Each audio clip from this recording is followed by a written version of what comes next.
আসসালামু আলাইকুম বন্ধুরা, কেমন আছেন আপনারা? আর এই বর্ষাকালের বৃষ্টি নিশ্চয়ই খুব এনজয় করছেন আপনারা। এই বৃষ্টি বিলাসে একটু খিচুড়ির সাথে ভর্তা আর মাংস না খেলে জমেই না। এজন্য আমি আপনাদের জন্য আজকে একটা বৃষ্টি স্পেশাল ভিডিও নিয়ে চলে এসেছি। আজকে আমি আপনাদের জন্য ভুনা খিচুড়ির সাথে 2 রকমের ভর্তা আর গরুর মাংস শুটকি ভুনা করব। প্রথমে আমি চাপা শুটকি ভর্তা করার জন্য কিছু শুকনা মরিচ তেল ছাড়া টেলে নিব। শুকনা মরিচগুলো টালা হয়ে গেলে এবার এতে পেঁয়াজ রসুন টেলে নিতে হবে। পেঁয়াজ রসুনগুলো ভালোভাবে টালা হয়ে গেলে এবার এতে অল্প পরিমাণ পানি দিয়ে চাপা শুটকিগুলো দিয়ে দিতে হবে। চাপা শুটকি দেওয়ার পরে ঢাকনা দিয়ে ঢেকে কিছুক্ষণ সেদ্ধ হতে দিতে হবে। 5 থেকে 7 মিনিট পর চাপা শুটকি ও পেঁয়াজ রসুনগুলো ভালোভাবে সিদ্ধ হয়ে গেলে সাইডে ঠান্ডা হতে রেখে দিতে হবে। এবার টালা শুকনো মরিচগুলো ভালোভাবে ব্লেন্ডারে ব্লেন্ড করে নিতে হবে। শুকনো মরিচগুলো ব্লেন্ড করা হয়ে গেলে এতে 2 থেকে 3 টুকরা কাঁচা পেঁয়াজ ও রসুন দিতে হবে। এখন এতে সিদ্ধ করে রাখা পেঁয়াজ রসুন ও চাপা শুটকিটা দিয়ে দিতে হবে। এখন এতে পরিমাণ মতো লবণ দিয়ে দিতে হবে। সব কিছু দেওয়ার পর জারের ঢাকনাটা ভালোভাবে লাগিয়ে ব্লেন্ড করে নিতে হবে। চাপা শুটকি ভর্তা তো হয়ে গেল। এবার কালো জিরা ভর্তা করার জন্য আমি কড়াইতে অল্প তেল নিয়ে নিব। তেলটা ভালোভাবে গরম হয়ে গেলে এবার এতে কিছু শুকনা মরিচ ভালো করে ভেজে নিতে হবে। শুকনা মরিচটা ভালোভাবে ভাজা হয়ে গেলে এবার একটা বাটিতে তুলে রাখতে হবে এবং পেঁয়াজ রসুনগুলোকে ভাজতে হবে। কালো জিরা ভর্তায় পেঁয়াজ রসুনের পরিমাণটা একটু বেশি দিলে ভর্তাটা খেতে তেতো কম লাগে। পেঁয়াজ রসুনগুলো ভালোভাবে ভাজা হয়ে গেলে এবার একটা প্লেটে তুলে রেখে দিতে হবে।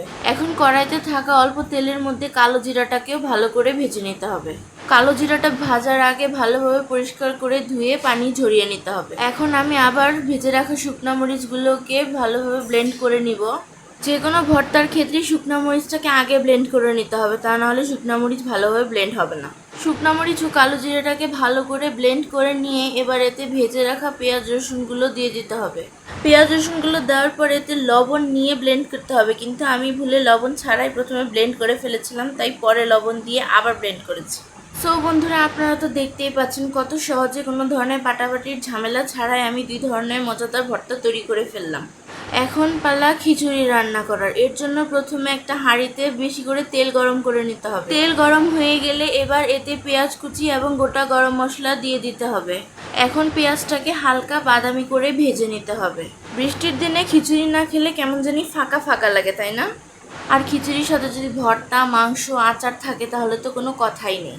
পেঁয়াজটা হালকা বাদামি হয়ে আসলে এবার এতে 1.5 টেবিল চামচ আদা রসুন বাটা ও পরিমাণ মতো লবণ দিয়ে দিতে হবে। আদা রসুন বাটাটাকে একটু ভেজে নিতে হবে যাতে এর কাঁচা গন্ধটা চলে যায়। এবার এতে অল্প পানি দিয়ে দিব। পানি দিয়ে একটু নাড়িয়ে চাড়িয়ে এবার এতে গুঁড়া মশলাগুলো দিয়ে দিতে হবে।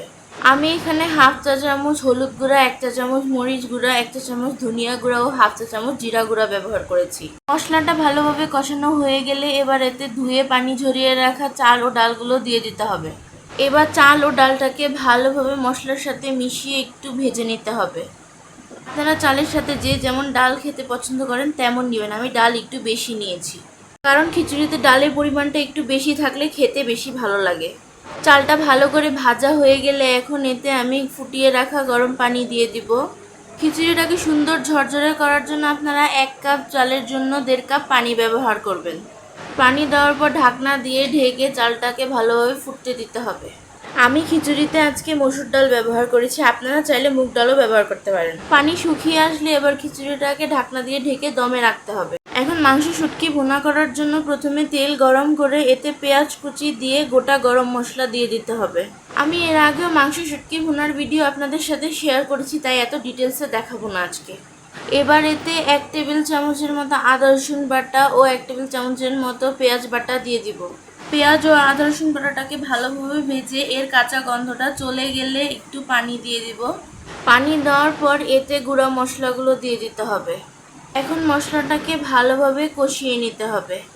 মশলাটা ভালোভাবে কষানো হয়ে গেলে এবার এতে সারা রাত ভিজিয়ে সেদ্ধ করে রাখা গরুর মাংসের শুটকিটা দিয়ে দিতে হবে। গরুর মাংস শুটকি সিদ্ধ করে আপনারা চাইলে ছেঁচে নিতে পারেন বা চাইলে হাত দিয়ে ছিঁড়ে নিতে পারেন। মাংস শুটকিটাকে ভালোভাবে মশলার সাথে কষানো হয়ে গেলে এতে অল্প পরিমাণ পানি দিয়ে দিতে হবে। এখন ঢাকনা দিয়ে ঢেকে কিছুক্ষণ রান্না করলেই তৈরি হয়ে যাবে মজাদার গরুর মাংসের শুটকি ভুনা। এবার খিচুড়ির কি অবস্থা সেটা ঢাকনা তুলে দেখতে হবে। খিচুড়িও প্রায় হয়ে এসেছে, তাই এবার উপর থেকে অল্প ঘি ছড়িয়ে দিতে হবে। খিচুড়ির উপর থেকে এভাবে অল্প পরিমাণ ঘি ছড়িয়ে দিলে খিচুড়ির স্বাদ অনেক গুণ বেড়ে যাবে। ঘি দেওয়ার পর কিছুক্ষণ ঢাকনা দিয়ে ঢেকে রাখলেই তৈরি হয়ে যাবে মজাদার ভুনা খিচুড়ি। বন্ধুরা, বুঝতেই তো পারছেন এই ভুনা খিচুড়িটা দেখতে ঠিক কতটা সুন্দর ও লোভনীয় হয়েছে। যারা আমার ফেসবুক পেজ থেকে এই ভিডিওটা দেখছেন তারা আমাকে ফলো করবেন, আর যারা ইউটিউব চ্যানেল থেকে দেখছেন তারা লাইক, কমেন্ট, শেয়ার এবং সাবস্ক্রাইব করবেন। আল্লাহ হাফেজ।